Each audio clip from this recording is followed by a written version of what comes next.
Are you in a relationship where you seek closeness, connection, and when you talk to your partner about these needs, or you try to have a difficult conversation or resolve conflict with your partner, all that happens is they shut down, they take offense, they get defensive, and you never get to resolve the conflict.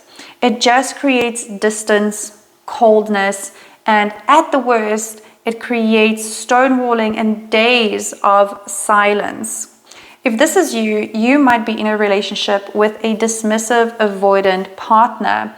This is also known as the emotionally unavailable person. In this video, I am going to give you the common phrases that my clients use that cause the dismissive avoidant to shut down, and what you can say instead to make your partner want to spend time with you, to make them want to resolve conflict with you and have those difficult conversations that are in the end going to grow your relationship. Welcome back to this channel. My name is Patrycja Mahocka, and I'm so passionate about creating these videos because attachment theory, which I talk about in my videos, is what has created so much love, safety, and freedom in my life. It has shifted my relationships. Before this, I could not sustain a relationship. I was this one-year wonder. I had relationships for a year, then they would be very messy, tumultuous.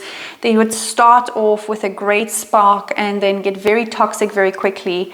And I was even married, and that relationship was really toxic as well. So I wish I had all of this knowledge 10, 20 years ago so that I wouldn't have to go through that. And this is why I love to share this information with you. So if you find it valuable, please share it with other people because it can change lives like it does for my clients on a daily basis. Now, if you're new to attachment theory, just a little quick rundown. Attachment theory is a science. It is a study of how parenting affects childhood development and then their adult relationships. So there are 4 attachment styles. The ideal one is like the unicorn, the securely attached individuals. And they received love, safety, and freedom when they were growing up. So they are confident, they have good relationships, they are secure within themselves. And they can also have empathy and understand other people. They have good communication skills and conflict resolution skills. Then you have the anxious, preoccupied individuals, which received very inconsistent parenting. Maybe the one parent was warm, the other one was cold. And then the child was very insecure and craving love. They need connection. Nothing ever fills that cup. There is a very big and obvious need for connection to mask the abandonment wound that they are actually feeling. Then you have the opposite side of the spectrum, which is the dismissive avoidant, which I'm talking about in this video, the emotionally unavailable partner. And they got this way by neglect, emotional neglect. So maybe their parents were there and they had beautiful clothes and all their physical needs were taken care of, but their emotional needs were not taken care of. And then we have the fearful avoidant attachment style, which originated from chaotic upbringing, maybe moving a lot across countries, maybe abuse or trauma. And usually we have these mixed styles of connections.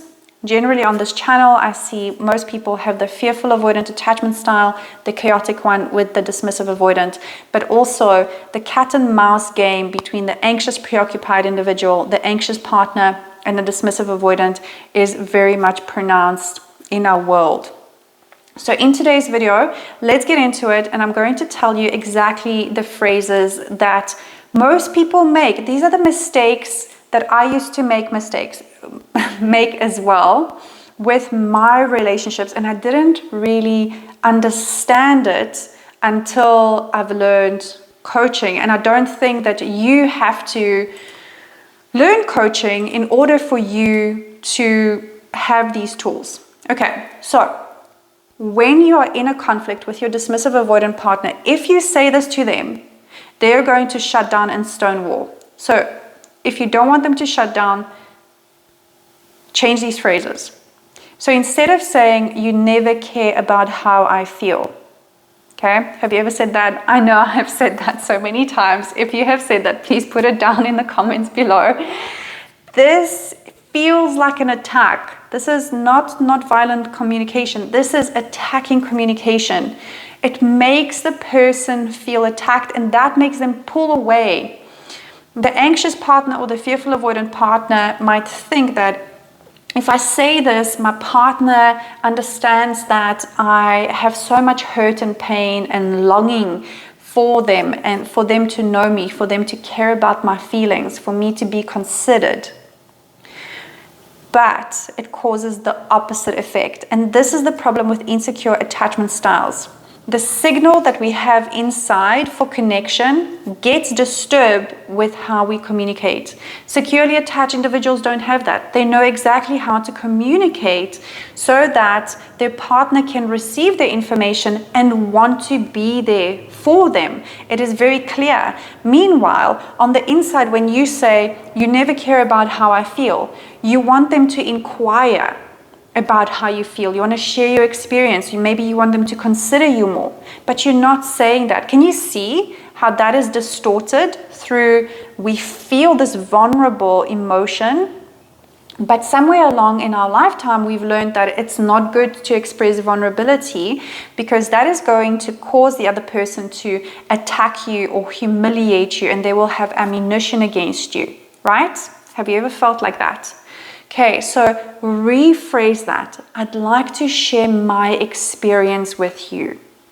Or if you want your partner to consider you more, then talk about it. Say, I like it when you go to the shop, think about what it is that I like. I like this specific chocolate. So every time you go to the shop, get me that specific chocolate. Okay, can you see the difference? One is a request. The other one is an attack.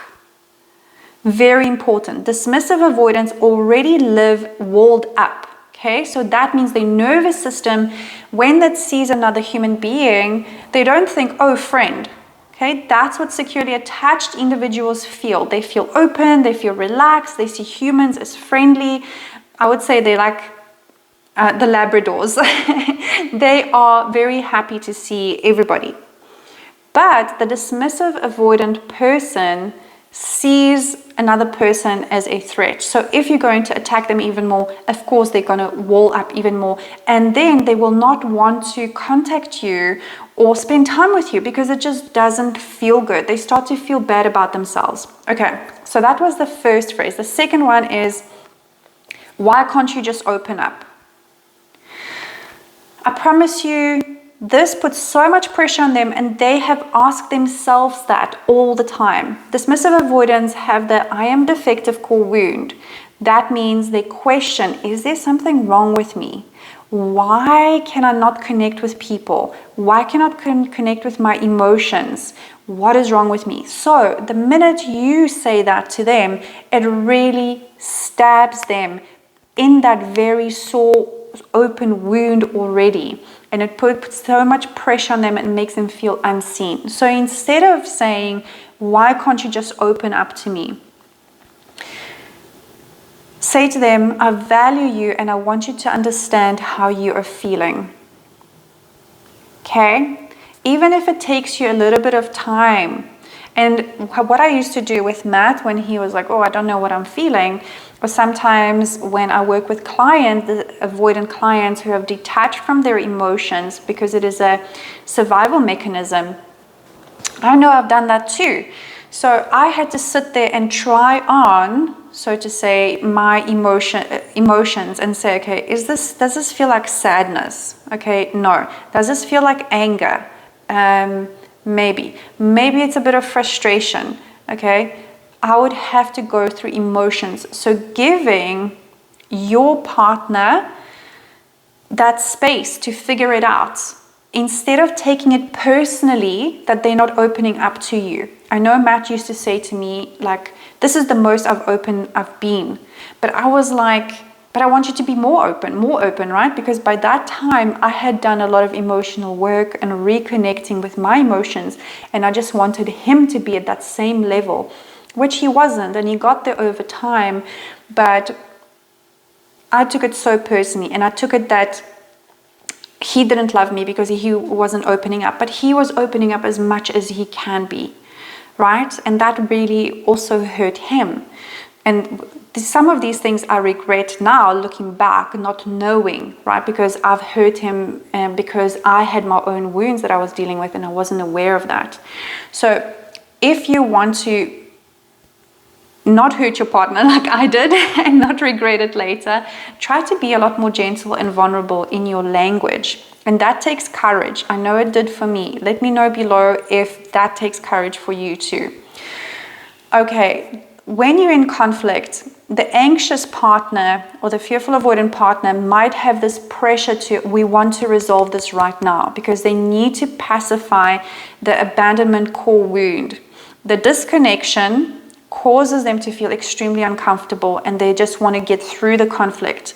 So the fearful avoidant and the anxious preoccupied individual, you just want to push through conflict, fight it out, say all the mean things, throw the pots. It's all okay because as long as we're fighting, we are fighting for the relationship.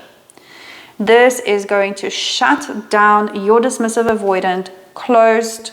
In South Africa, we say, tot ziens, goodbye.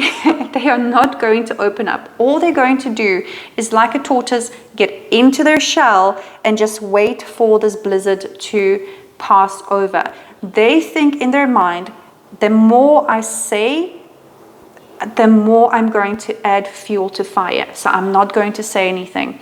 And then the fearful avoidant and the anxious preoccupied just get louder and louder, and the dismissive avoidant just recedes more and more and more. Okay, so it's very important to start vulnerable communication. So instead of saying we need to fix this right now, the anxious partner or the fearful avoidant needs to go like, wow, I feel so dysregulated. I need to figure out how to regulate myself. Okay? And also give the other person the space and say, when you're ready, I am here to talk. It's okay if you need time to process. Dismissive avoidants are super, super slow processes. At first, eventually they learn to speed up and become secure like everybody else can. But at first, when they're creating that reconnection, like the wiring has just been severed, right? So they need to rewire themselves to feel again, not only to feel and make sense of their own feelings first and foremost, and then to express it to another human being. Okay, so that's a lot of work that needs to happen. So giving them the space to talk about their feelings, to like make sense of it, they don't feel attacked, and then they can come and resolve difficult conversations with you. And I see this time and time again. The dismissive avoidant just starts to calm down in their nervous system and see you as a friend, not an enemy. And they start to be more open on a day-to-day basis with you when you are just very gentle with them. And here I'm going to insert something very, very important. At first, if you're like me and you balk at this and you go like, oh my God, why do I have to be so walking on eggshells and be so sensitive around the avoidance and treat them like a little baby? You know why you feel like this? Is because somewhere in your past, you received very, very hard upbringing. You didn't receive the baby treatment. Because if you did, your cup of nurturing would have been full. So for you to pour from that and give it to another person, it would be a no-brainer. Like a securely attached individual. These are phrases that securely attached individuals say naturally, normally. It just flows out of them, right? They can give the people space because they know I'm secure. Whether the relationship is going to work or not, I am secure. I would love this relationship to work. I'd love us to resolve conflict, but if it doesn't, it's okay. So they don't have these big, big wounds that cause them to be very emotional and fight with their partner, they can be vulnerable, they can be open and feel safe within that vulnerability. So you can also learn how to be gentle. And the benefit of that is it's not only for the dismissive avoidant. You are improving your communication skills to take throughout your whole life, because it is easier to attract bees with honey than it is with vinegar. The sweeter our communication becomes, the more we can influence people. It's not manipulation. It is simply common knowledge that if you punish somebody, will they want to interact with you? No. If you create a pleasant environment, a safe environment when a person can be themselves and express at their own pace, and we can talk things over where it's not so heated, then of course that creates a safe environment, and that environment causes people to open up. All right, so instead of we need to fix this right now, which feels super overwhelming and there's so much pressure for the dismissive avoidant, just say, when you're ready, I'm here to talk. Or say, let's circle back to this conversation. Let's take an hour out, and then we can rebalance, and then we can talk about it in an hour. How does that sound? Okay? And it's okay if you need time to process. Make sure you say that to them. And let's find a way forward together. Okay? Inquiring from them also, like, how would you like to go forward? What would you like to get out of this is phenomenal. So basically, what you want to employ here is personal responsibility of your own emotions. So use I statements. When you blame somebody or you say, I see that you are a terrible communicator, that is still accusing somebody. I statements need to be employed with vulnerability when you are sharing about yourself. This is my experience. Even when you are experiencing some kind of hurt or sadness because your partner didn't call you back or they didn't meet their word, you still have to say, this is how I feel. This is my experience when this happens, instead of blaming them for what happens. So being empathetic, also understanding their wounds, their upbringing. Of course, you don't have to do that, but then don't pick a dismissive avoidant partner, right? Then be in a relationship with somebody that doesn't require as much of this, like so much empathy, or for you to watch your language as much. These tips are for people who want to continue the relationship, whether it is a relationship or a friendship or maybe a work relationship with a dismissive avoidant partner. All right, also be curious about what is this person experiencing, what is going on for them, and validate their experience as well. So you can say to them, I can understand that this can feel overwhelming, or I can see how conflict feels very overwhelming and very challenging. And I would like it to feel calmer for both of us so that we can resolve the conflict. And whenever you can, you use the word we, so that we can create a common goal. There's a common goal. You guys are a team. All right? All right, so now how to ask for more connections. This is so important. If you say to your partner, we never spend time together, okay, raise your hand down below. If you ever said this to your dismissive avoidant partner, okay, if I could get a penny for every time I say this to I used to say this to my partners and my partner in the past, I would be very rich now. Okay, so instead, what do we say? I miss you and I would love to plan some intentional time together.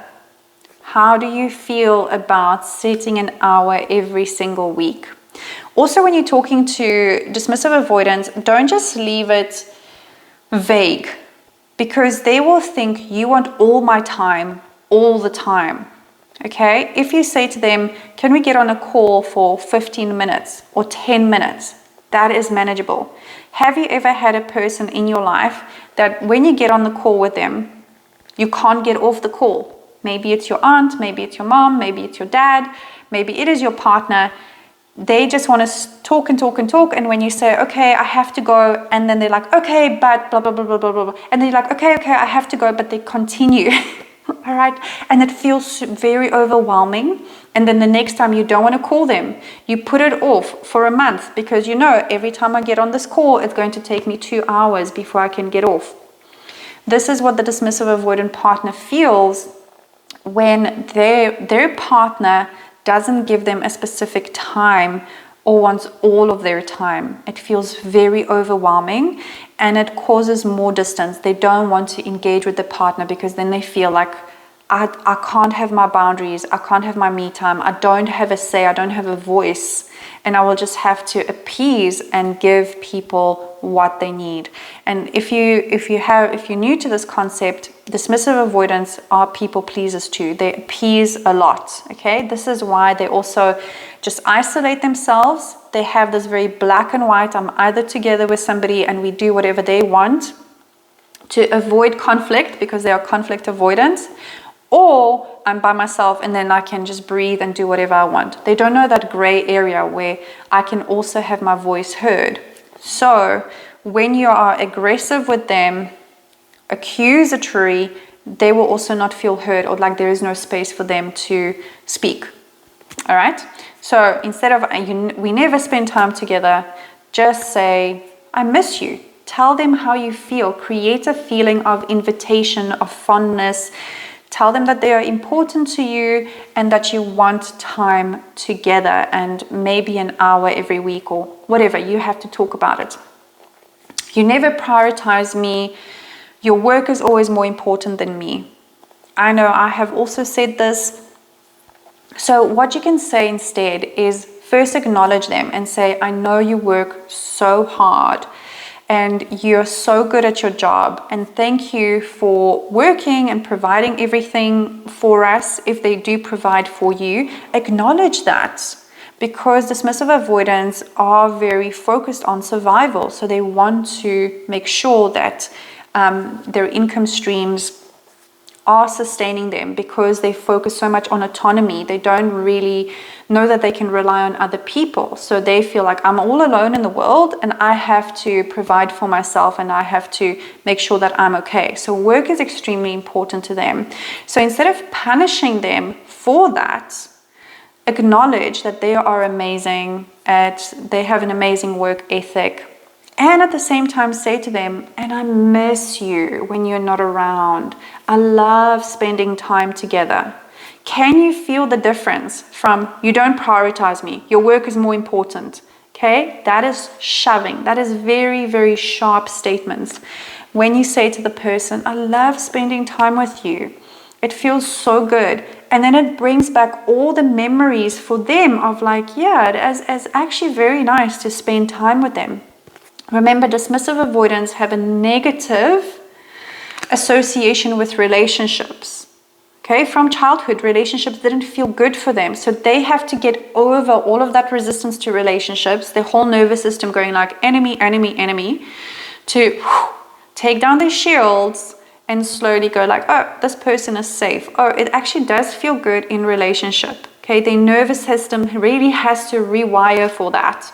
So we need to create the space for that as well. When you want to book a date night, fantastic idea.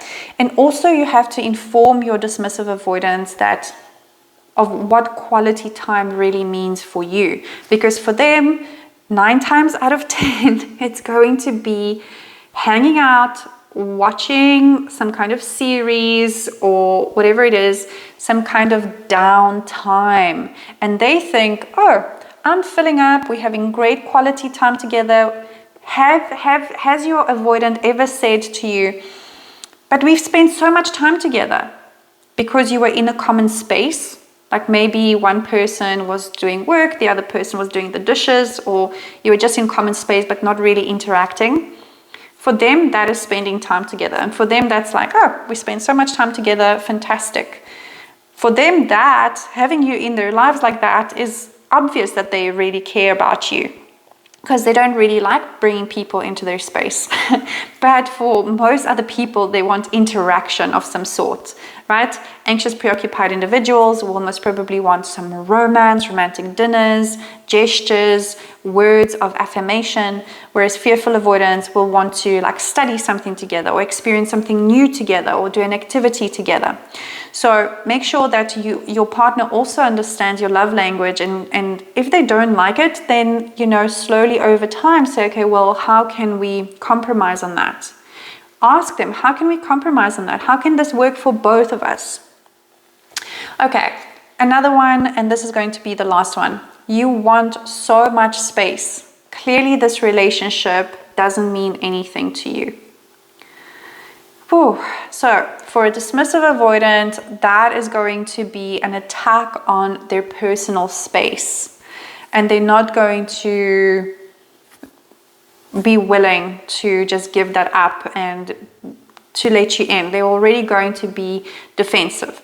So you can say something like, I know you recharge by yourself, and I want you to have that time because I know it means a lot to you.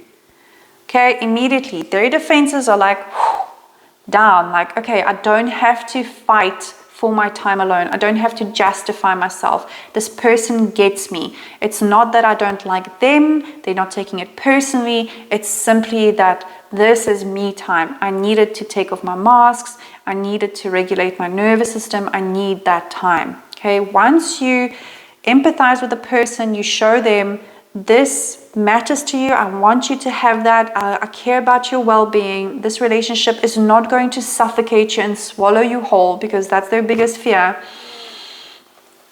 Then they are more willing to come around and compromise. And then you ask them, so how can we meet in the middle? Like, what's a good time? How often would you like to meet? This is how often I would like to meet.